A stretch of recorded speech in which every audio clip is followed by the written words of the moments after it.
It is day 40 of my journey towards writing my first fantasy novel, and today I did not do what I planned on doing. I was hoping to write another 3,000 words. Instead, I only wrote 500, and I got stuck. And it is because of two reasons. First of all, I think I painted myself in a corner. So, just to recap, Tighe and Orla, the main characters of my story, are joining Felix, their friend, to an island where they have to pass a test in order to be admitted to the ranks of scribes. Orla is a woman, so she's not allowed to go onto the island. She's only there as one of the sisters who are serving the monks, basically. And all the novices want to become scribes, so there's this big contest going on that is very reminiscent of, let's say, the Goblet of Fire in the Harry Potter movies. I painted myself in a corner because I realized that I didn't think of an intrinsic motivation for Orla to go onto the island, despite her being a woman and not being allowed. So I need to figure out how to do that. The second reason that I got stuck was that I realized that I failed to develop the goals and the obstacles for my secondary characters. So why is Neve there? Why is Brendan there? Why is the abbot so evil? Why is the mother abbess so strict with her nuns? All that, and I just spent some time today trying to figure that out, and I think I came up with some cool ideas.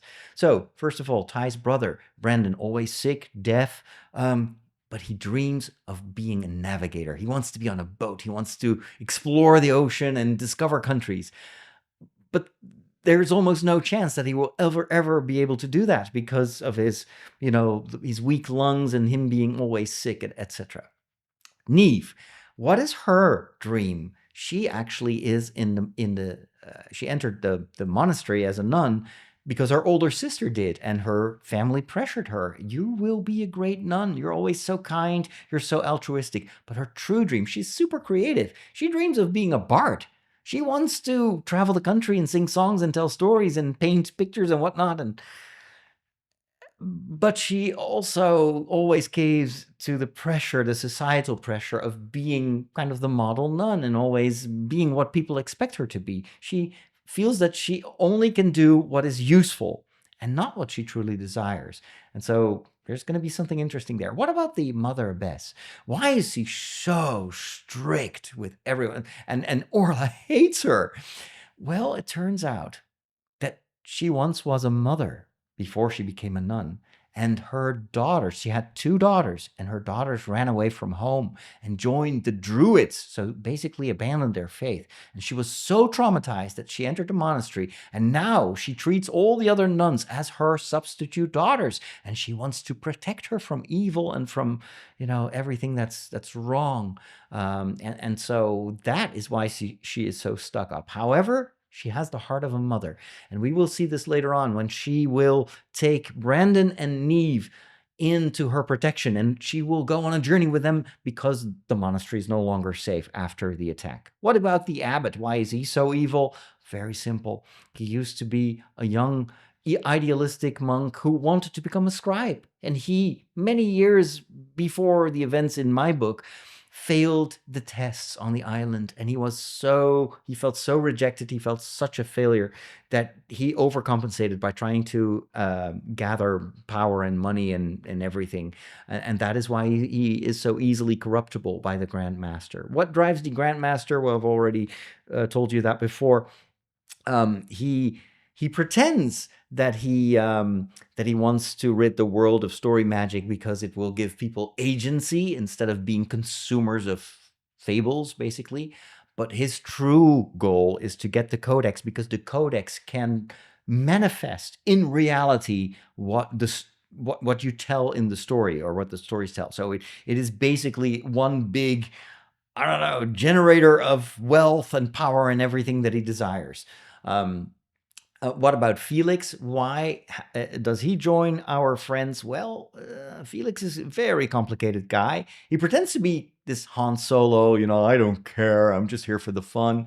But in fact, he is also very damaged because his father used to be a monk, used to be a story mage, and has used the power of story magic basically for women, and his mother was one of the victims of him, and so he wants to avenge his mother by destroying the codex. He sees story magic as the ultimate evil that is can be so easily subverted for evil goals, and so he's basically the atheist, and ultimately, of course, he will discover that there is some good in the story magic, but he first will need to reconcile with his past, and that is true for Orla as well. So there you go. That's kind of what I developed today. I'm still struggling with the island, and I feel like I have to. Well, first of all, of course, I need to insert kind of this backstory into my existing chapters. So because this is all stuff that you need to know in the first few chapters. Let's say the first 30 pages, you need to know who are the main characters and what is their motivation. But that will be relatively easy. But then the big thing is going to be, why does Orla want to be on the island? She knows that she doesn't have a chance of being accepted as a candidate scribe, but I still want her to be there because stuff happens and Orla needs to be part of it. Okay, that's going to be my big challenge for tomorrow. I'll let you know if I succeeded. Take care. Thanks for watching.